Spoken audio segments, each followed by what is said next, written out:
I'm delighted to be joined by Helen Anderson, and I'm Betty Elmer, and of course Dr Michael Millett, who is going to tell us about the researches into the history of his house in Grantham. Hello ladies, nice to be here at Gravity FM. It's been a while since I've been in a radio station, so it's nice to be in a local one. I bought the house just before last Christmas, and in buying a house like that, it's one of the larger houses at the town end of Dudley Road.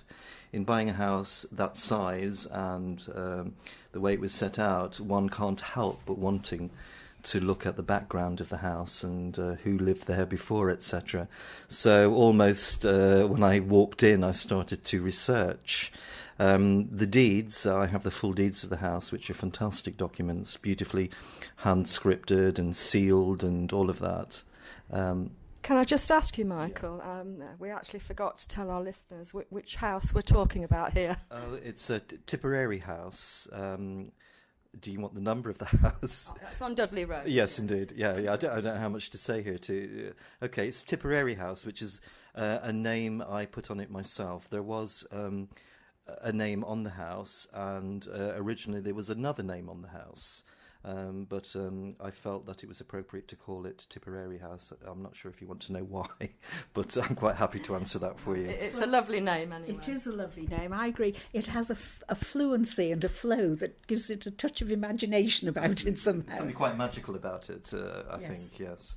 And it is a magical house. It's very atmospheric, and I suppose that lended itself to a person like myself wanting to know more about it. You know, when you come up against magic, you probably say, well, I'd like to know more about this and what's behind it. So I started to look, and it was fascinating because it was actually leased from Dudley Ryder, who was the fourth Earl of Harrowby.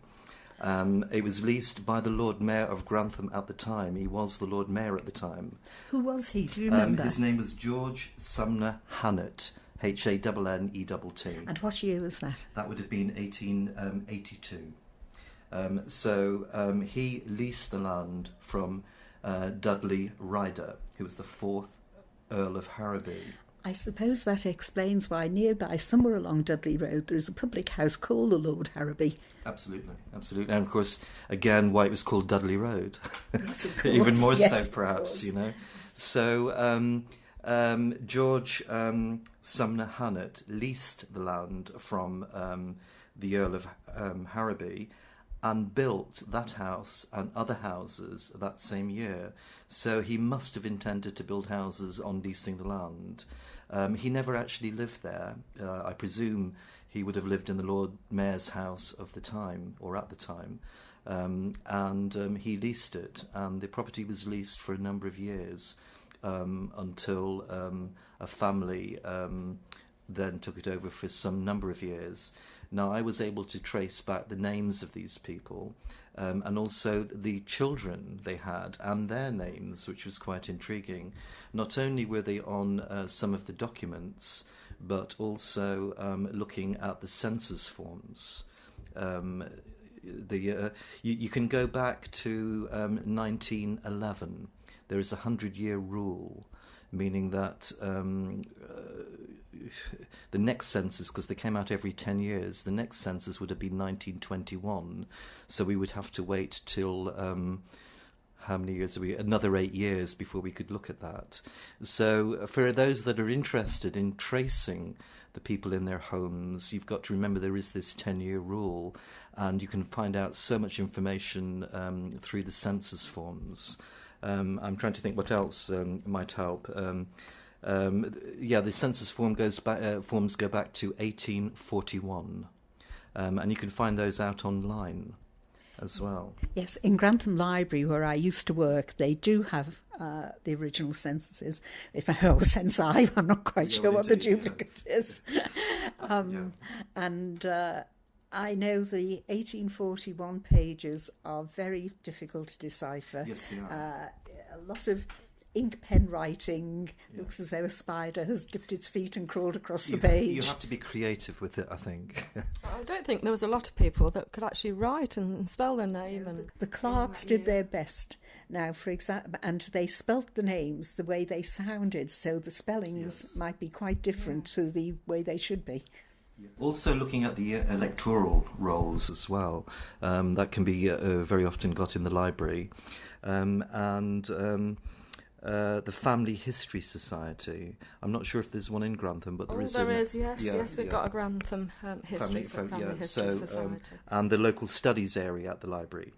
So between those different bodies or groups of people, a lot of information can be reamed from that, together with what information one can find out themselves from their deeds and a variety of other things. Even asking more mature people in the area, those that might have lived there all their lifetime. And on Dudley Road there is a number of people who've been there a long time.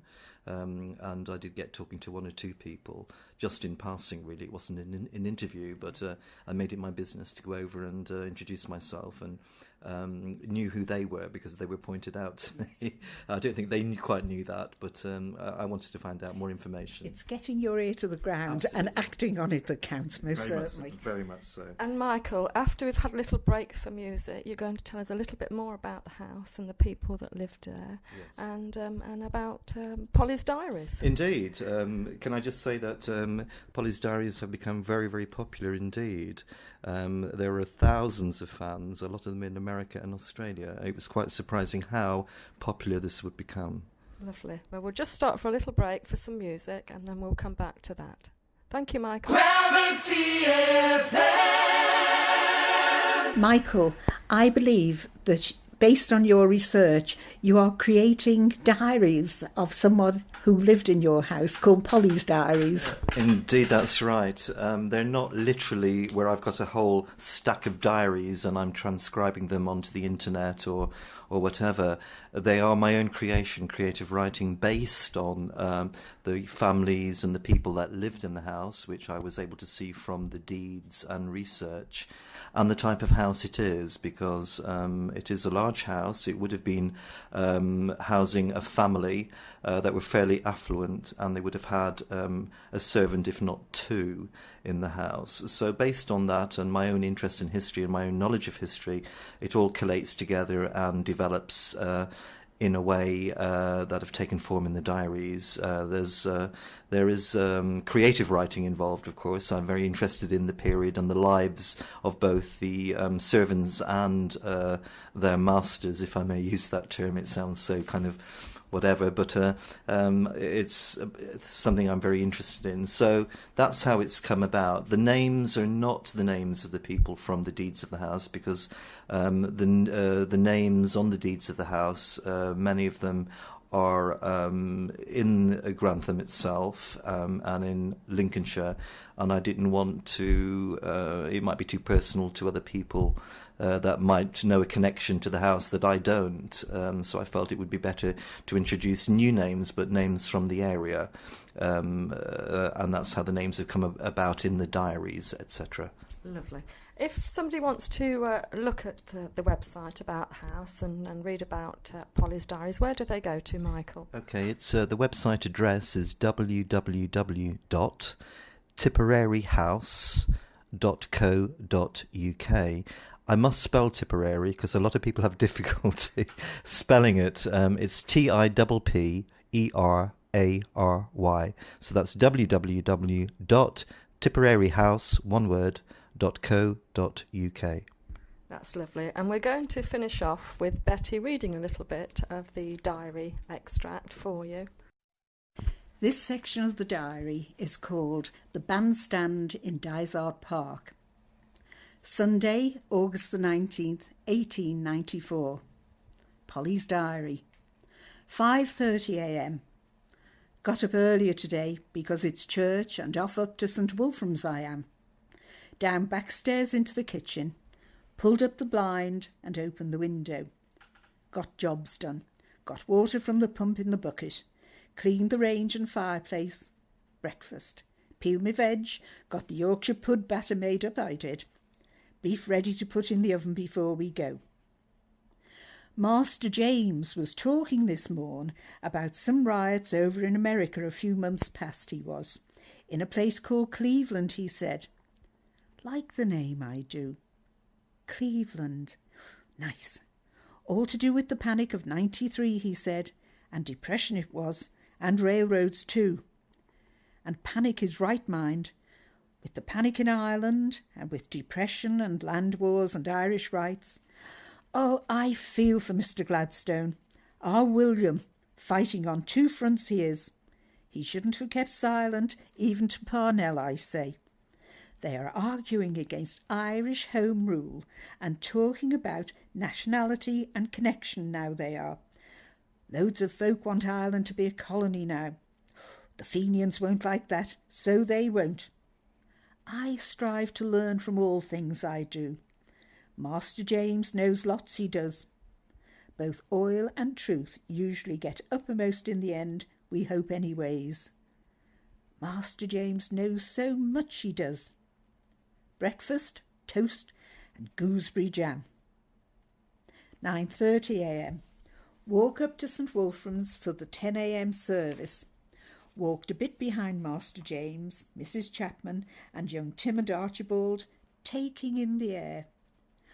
Feels like the air of my childhood, the air of my 16th year up in Idle that summer and Lincoln. When I breathe it out, and when I let it go, I'm back to being the age I am now. Love taking in the air, I do. Young Tim kept running back to me, wanting me to catch my hand, he did. Bless him, I shooed him back to walk up front like he should, I did. I wore my best Sunday bonnet, bought ever so pretty ribbons for it, I did. Feel grand strolling along, and right proud too, I do. It's a lovely sunny stroll along the River Witham to St Wolfram's, thinking about how strange that nature does not knock, and yet does not intrude either. You just have it. It's such a lovely day. I love nature, I do. St Wolfram's is supposed to fit 700 folks, and built of Lincolnshire limestone it is. Big strong church, and lots of folks too. Nice church it is, though. Now I must remember to bring a bit of bread next week for the walk, so young Tim and Archibald can feed the ducks and swans on the way up. If we're lucky, we'll see a kingfisher, I'm betting. No, not that I'm a betting lass, mind. I do love kingfishers, I do. It's like the rainbow gave them birth. They are beautiful, they are. At St Wolfram's, I sit further back down from Master James, Mrs Chapman and young Tim and Archibald. I don't mind at all. I can see more and better I can. I see the folks and what they're wearing. I notice poor old Minnie from Avenue Road over in the far pew. Oh, she looks fair jaded, poor thing. Oh, bless her. Spoke to Magnolia from over Vine Street, and she told me Lorty was shoved into the new workhouse on Dysart Road. Oh, poor soul. Worth has been underrated ever since wealth was overvalued, I say. Poor folks. Oh, lady bless them. Master James said that this here workhouse cost £27,000. I heard it's awful. Some kiddies are there as well. Children are poor men's riches, so they are. Oh, and sad it is. I was lucky, I was, when Samuel Tuke got me, and got me a home and better life anew, he did. Triple bless that man. In St Wolfram's Church, the streaming sun was pouring through the big stained glass window, with St Michael lit up like a golden sun he was, moving in silence he were. We sang grand hymns, we did, and Abide with Me. Oh, love that one. I put a penny today on the collection plate when it came round, I did. I noticed Alice only put in a halfpenny. Still, she won't be forgotten by good. You give what you're able, and it's how much love you put into giving that counts, I always say. Nipped into the Lady Chapel and said a quick personal prayer before I left. Used my own words here with real feeling, I did. It's different out there in the pews, it is. Spoke to the lady, as I always do in private, and know it's right way to pray, I do. Few were here, so I was well able to stand with my feet slightly apart, raise my hands with my palms facing outward like I know, close my fingers together, and said my prayer to the lady in a real right way. I felt all the good pour forth as a white light from my heart, and palms of my hands went out, the way it always does. Thank you, lady. I made quick haste to get the Yorkshires in and get the table laid for 1 o'clock. May good digestion wait on appetite, I say, and I hope their digestion is good today. You have to be careful with Yorkshires, you do. When they're brown, they're done, and when they're black, they're buggered. A good dinner sharpens wit and softens the heart, I always say. Molly never comes on a Sunday, as it's the lass's half-day off. She's probably walking out with Percival again. Ooh, I still don't like that name. 1 p.m, served Master James, Mrs. Chapman, Archibald and young Tim's Sunday lunch in the dining room. Oh, and the Yorkshires turned out grand, they did.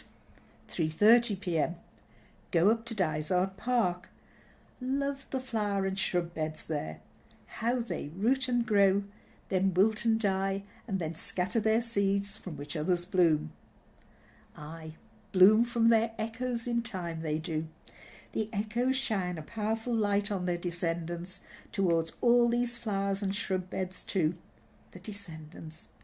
Just like me old folks that are gone now, they shine their powerful light on me from the echoes in time, they do. I know. Strode over to the bandstand and listened to the brass band there. Oh, it were right nice too. Love the brass and silver bands that come here to Dysart Park, I do.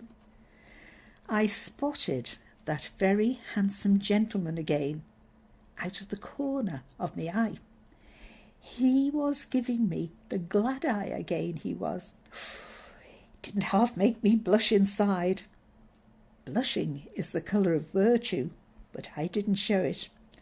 I know rarity gives a charm, and I have got a well-turned ankle, so I have been told. Well, I just turned away and pretended I didn't notice I did. But I hope he's there again next Sunday, I do. He makes my heart skip, he does. Meanwhile, the brass band played on, it did. 7 p.m. Served tea of cold beef from lunchtime and some salad with cabbage lettuce, mustard and pepper cress to Master James, Mrs. Chapman, Archibald and young Tim in the dining room. Nice it were. Left Archibald and young Tim playing with young Tim's tin soldiers in their chamber. Archibald is moving into the old nursery chamber next week to be independent, he is. Master James asked Archibald to play with young Tim for a while. Archibald is a good lad too, because he did. There is always an opportunity for a kindness, I always say. Oh, bless him. 11 p.m. Going to sleep, thinking about my gentleman blue eyes at the bandstand in Dysart Park today. If this August night spoke, it would say it discovered romance, I'd say. Romance. Oh, not in the mood to read my book right now. I'll leave that nice Mr. Scott and the Heart of Midlothian for another night, I will. Oh, romance. Thank you to Betty and thank you to Michael for coming along today to talk to us about Tipperary House. And that was a lovely reading, Betty, and so if anybody wants to find out more about the website and Polly's Diaries, I believe there's one about the marketplace there as well. Just recap, Michael, where did they visit? The website address is www.tipperaryhouse.co.uk. Local radio for local people. It's all here for you. Traffic and travel, what's on guide, great songs and great memories on Gravity FM. Your community, your radio, 97.2. Gravity. Gravity.